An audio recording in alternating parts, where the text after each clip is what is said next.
যেভাবে বেআইনি নির্মাণ হচ্ছে মেদিনীপুরে, তাতে একদিন গার্ডেন রিচ হতে বাধ্য। এই ধরনের বিস্ফোরক মন্তব্য সোশ্যাল মাধ্যমে পোস্ট করে প্রতিবাদ করলেন মেদিনীপুর পৌরসভারই এক কাউন্সিলর। আর তাতে রীতিমতো চাঞ্চল্য ছড়িয়েছে মেদিনীপুর শহর ও জেলা জুড়ে। সম্প্রতি গার্ডেন রিচে বহুতল ভেঙে পড়ে দুর্ঘটনায় মৃত্যু হয়েছে অনেকজনের, ক্ষতিগ্রস্ত হয়েছে বহু মানুষ। ভোটের মুখে সেই ঘটনায় মুখ পুড়েছে রাজ্য সরকারের। তবে এই ঘটনায় আহতদের উদ্ধার করে চিকিৎসার জন্য এই বিষয়ে তদন্ত করে খতিয়ে দেখা হচ্ছে, কারণ এর পেছনে খোঁজা হচ্ছে অভিযুক্তদের। অন্যদিকে এই ঘটনায় কয়েকদিন আগে মেদিনীপুর সফরে এসে মুখ্যমন্ত্রী মমতা বন্দ্যোপাধ্যায় জেলা শহর মেদিনীপুরে বহুতল নির্মাণ সম্পর্কে কড়া পর্যবেক্ষণ রেখেছিলেন। মুখ্যমন্ত্রী হেলিকপ্টার বিধাননগর মাঠে নামার পরেই মুখ্যমন্ত্রী কিছুটা ক্ষুব্ধ হয়েছিলেন দিনের পর দিন বহুতল নির্মাণে। গত ৪ মার্চ সার্কিট হাউসের রুদ্ধদ্বার বৈঠকে মুখ্যমন্ত্রী মেদিনীপুর পৌরসভার চেয়ারম্যান সৌমেন খানকে ডেকে কড়া বার্তা দিয়েছিলেন। নির্দেশ দেন মেদিনীপুরে বহুতল নির্মাণে লাগাম টানতে।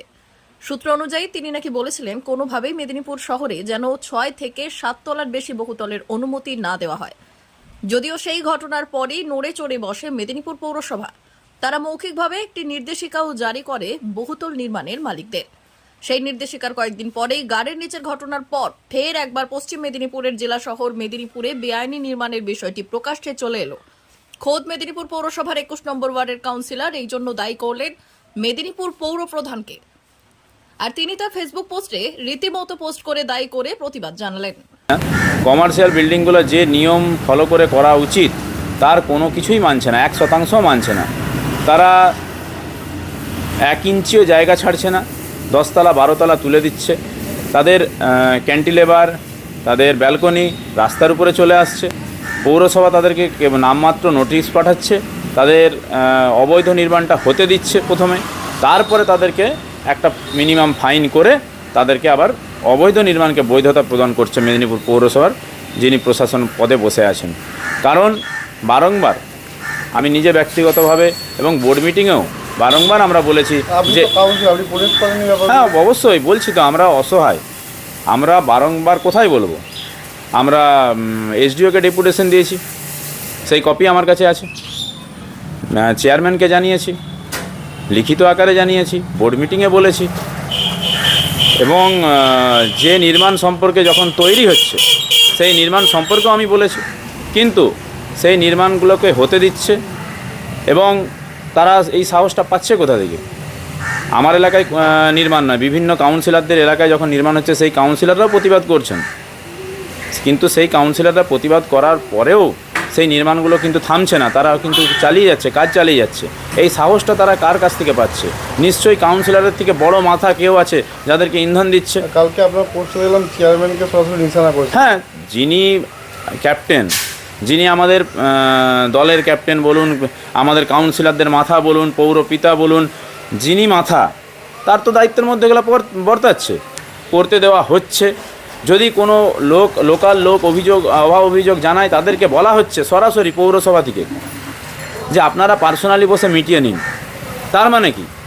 একটা লোক যখন মেদিনীপুর শহরবাসী প্রতিবাদ করছে তখন তাকে বলছে আপনি প্রমোটারের সঙ্গে বসে মিটিয়ে নিন। তার মানে কি? ওনার টিকি কোথায় বাঁধা আছে? প্রমোটারের কাছে বাঁধা আছে, চেয়ারম্যানের কাছে। চেয়ারম্যান বলেছেন। এবং অবৈধ নির্মাণটা হয়ে যাওয়ার পর সেই প্রমোটারকে বলা হচ্ছে আপনি মেদিনীপুর পৌরসভার উন্নয়ন খাতে একটা টাকা জমা করুন। মেদিনীপুর পৌরসভায় হাজার হাজার লেবার ঢুকিয়ে দিয়েছেন, যাদেরকে বেতন দিতে পারছেন না, মাঝে মাঝে লেবাররা স্ট্রাইক করছে। এবার ওই বেতন দেওয়ার জন্য প্রমোটারদেরকে বলা হচ্ছে ৫ লাখ, ৬ লাখ, ৮ লাখ, ১০ লাখ জমা করুন পৌরসভার উন্নয়ন খাতে। আচ্ছা বলুন তো, কোন এরকম সহৃদয় ব্যক্তি পৌরসভার উন্নয়ন খাতে টাকা দিয়ে যাবেন ৫ লাখ, ৬ লাখ করে? এই লিস্টটা যদি ২ বছরের পাওয়া যায় না, তাহলে বুঝতে পেরে যান ওই প্রমোটাররাই কেবল, যারা বহুতল নির্মাণ করছে তারাই ৫ লাখ, ১০ লাখ করে পৌরসভাকে উন্নয়ন খাতে পয়সা দিয়ে যাচ্ছে। এবং এই উন্নয়ন খাতে পয়সাটা কেবলমাত্র পৌরসভায় ঢুকছে সেটা নয়, ৫ লাখ, ১০ লাখ পিছন দিক দিয়ে পার্টির উন্নয়ন খাতের নাম করে, যারা তাদেরকে পদ দিয়েছেন তাদের কাছে টাকা পৌঁছে দেওয়ার নাম করে, নির্বাচনের নাম করে তার থেকে ৫-৬ গুণ টাকা আরও তুলে নেওয়া হচ্ছে। মেদিনীপুর পৌরসভা থেকে আমরা মেদিনীপুর শহরের পুরসভার অধীনে যে হাই রাইজ বিল্ডিং গুলো আছে তাদেরকে আমরা প্রিকশন মেজার নেয়ার জন্য আমরা বলেছি, যাতে এরকম কোনো দুর্ঘটনা যাতে না ঘটে। অবিলম্বে তাদেরকে আমরা নোটিশ করেছি এবং তার কপিও এসডিও ম্যাডামকেও আমরা দিলাম যে তারা যেন এইগুলোর ব্যাপারে লক্ষ্য রাখেন, কোনো দুর্ঘটনা যাতে না ঘটে। D news, Medinipur.